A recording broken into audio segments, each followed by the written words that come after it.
yaa jooga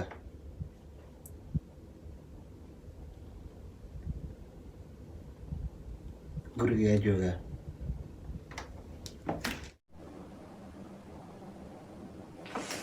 waa la joogaa maxaa rabtaa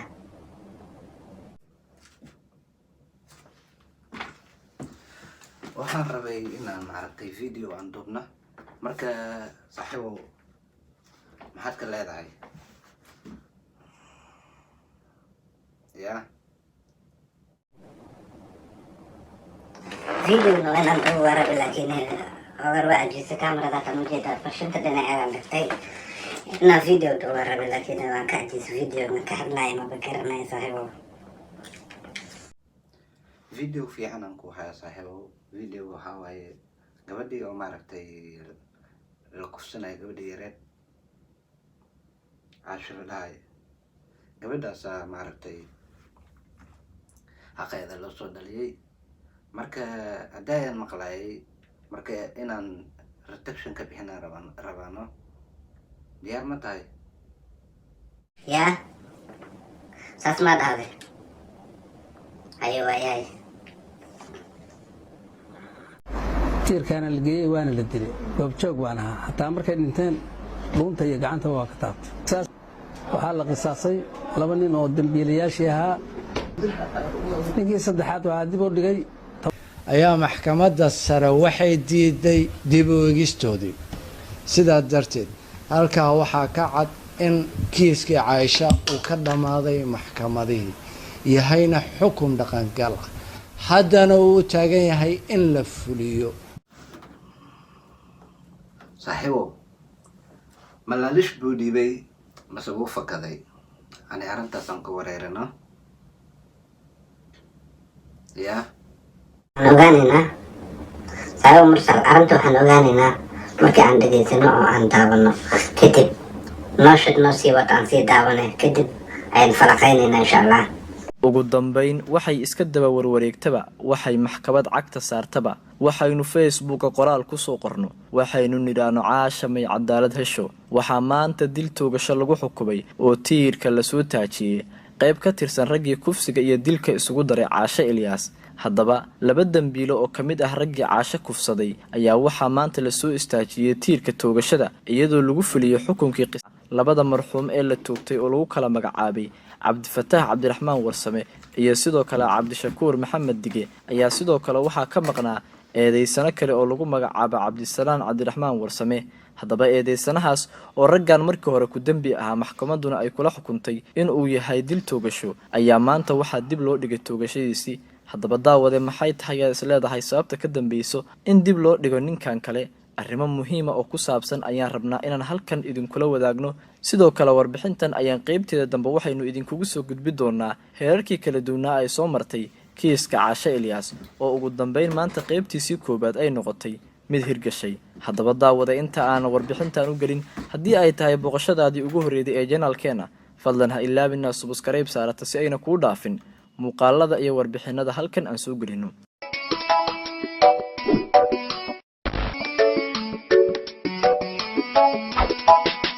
haddaba daawadayaal sida aan horay idinkugu soo sheegay raggii loo haystay dilkii iyo kufsigii Caasha Ilyas ayaa maanta waxaa lagu filiyay dil toogasho haddaba arrintan oo muddo soo jeedanaysay ayaa ugu dambeyn maanta waxa ay noqotay mid dhaqan gashay dadka Soomaaliyeed ayaa si weyn uga carooday kufsigii iyo dilkii loo geystay Caasha yar oo ahayd gabar aad u da'yar taasoo da'deeda lagu sheegay in ay jirtay 12 sano haddaba Caasha Ilyas oo loo geystay arrin bilaadanimada ka dheer ayaa ugu dambeyn waxaa loo soo qabtay 3 eedeysane oo kala ahaa Cabdifataax Cabdiraxmaan Warsame Cabdishakuur Maxamed Dige iyo sidoo kale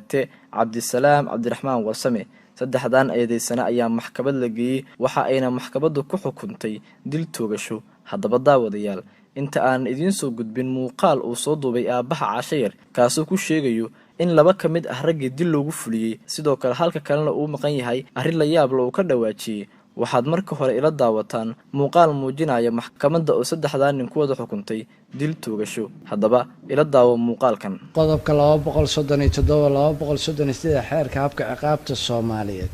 ayaa maxkamadda sare waxay diiday dib u eegistoodii waxayna tiri sidan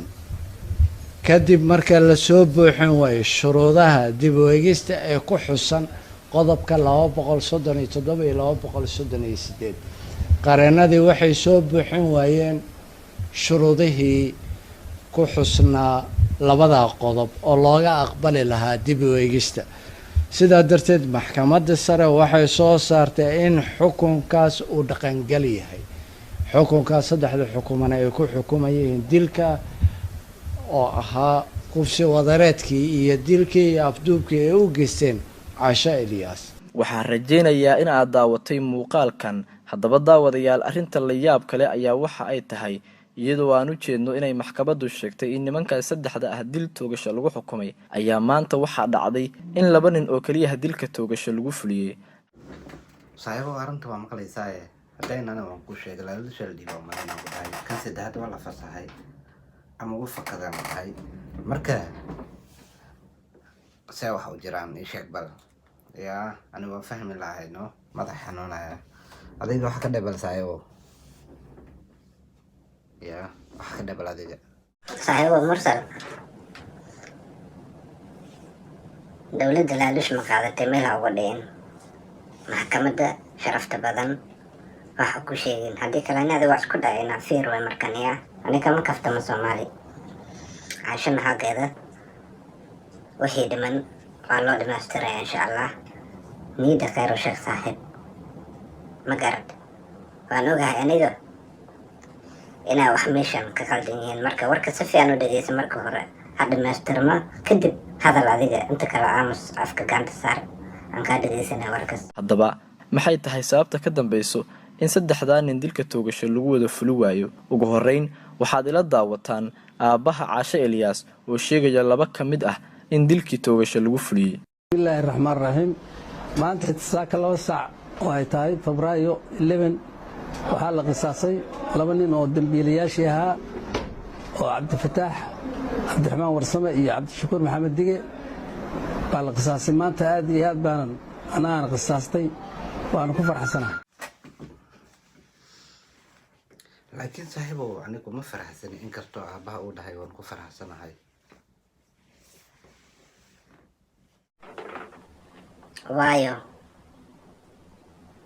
sababta ugu farxi weysay waa maxay 2 qof hal dalaal lagu dhahay be oo gabadha kufsadeen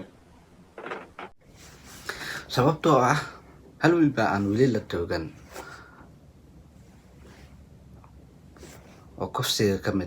kufsiga ku jiray saas baan anigana farxadda iga maqan tahay saaxiibo mursal ma iga aamusi kartaa warkaan kaa dhageystay madaxay xanuunjinana waxaan rajaynayaa inaad daawatay Caasha Eliyaas aabaheed oo sheegayo in 2 ka mid ah raggii dil toogasho lagu fuliyay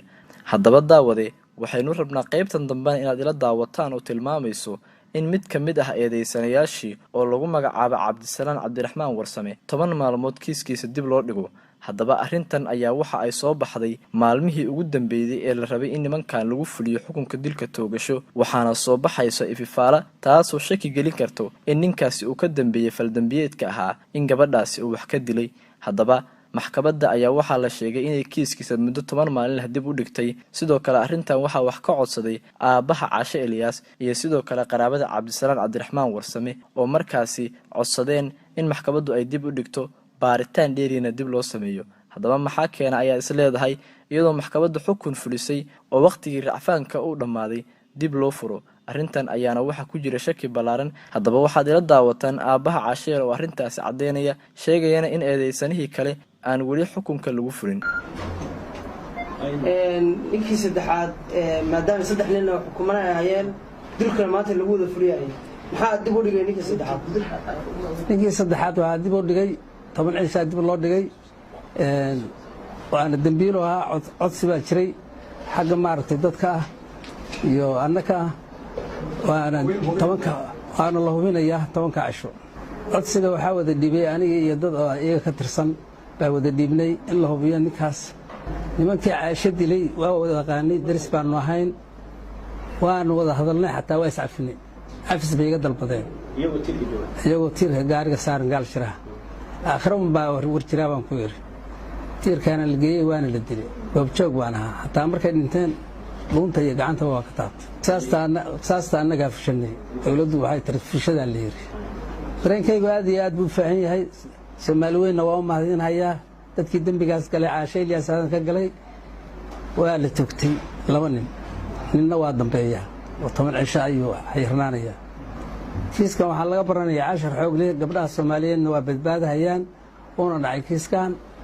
waana la badbaadhayaa ummadda Soomaaliyeedna waa u sheegaya gidbood haddaba waxaan rajeynayaa inaad daawatay muuqaaladan dad fara badan oo baraha bulshada wax ku faaqida ayaa waxa ay sheegayaan in ninkan kale la doonayo in la fakasiyo oo aan la rabin in la xukumo sidaas awgeedna loo sameeyay arrintan waxa ayna dadku sheegayaan in xubno sare oo ka tirsan maamulka Puntland arrintan ay faragelin ku sameeyeen kuwaas oo sheegaya in arrintan ay ka dambayso arrin la xiriirta qabiil hase yeeshee waxa leenahay kiiska Caashe Ilyas yaan wax qabiil ah la soo dhaxgalin maxaa yeelay aabaha Caashe Ilyas waxa uu sheegay maanta haddii sidaan gabadhiisa cadaalad u hesho nin dambe inuusan gabar Soomaaliyeed uuna ku fududaan doonin gabdhaha Soomaaliyeedna ay xaqoodii ku heli doonaan haddaba waxaad ila daawataan muuqaal Caashe aabaheed kaas oo inta aan nimankan la dilin ka hor sheegay in uu dilka toogasho marnaba ka baaqan doonin kuna adkeysan doono muuqaalkaas ayaana waxa uu ahaa muuqaal gilgilay waxa uu noqdo muuqaalkii sababay in arrintan ay hirgasho haddii aabaha Caashe uu lacag maalinta qaadan lahaa una kiiskan ku adeegi lahayn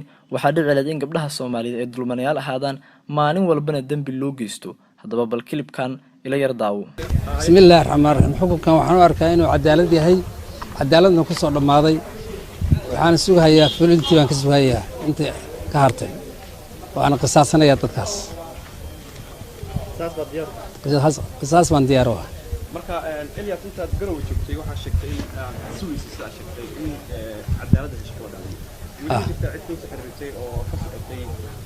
dhinaca kale maya cid aan wada xiriirin ma jirto cid aan ka wada hadalnayna ma jirto kamana la hadlayo waa qisaasanaya ku qanacsanay go'aanka ka soo baxay diyaarna waxaan u ahay inaan dadka qisaasto waxaan rajeynayaa inaad daawatay kilibkaas isku soo wada dub daawadayaal arrintan ayaa waxay noqonaysaa mid guul iyo gobonimo ah gabdhaha Soomaaliyeedna sharaftooda ay ku difaacmi doonto waxaan Ilaahay ka rajeynayaa in wiil dambe oo dhalinyarada Soomaaliyeed oo mar dambe gabar kale oo Soomaali oo walaashiisa oo ku fududaan haddaba halkaad warbixintan kala socotiin waa channelka Haldoor Media haddii ay tahay boqoshadaadii ugu horeeyay channelkeena fadlan ha ilaawin inaad subscribe saarato si ayna kuu dhaafin muuqaalada iyo warbixinada halkan aan soo gelino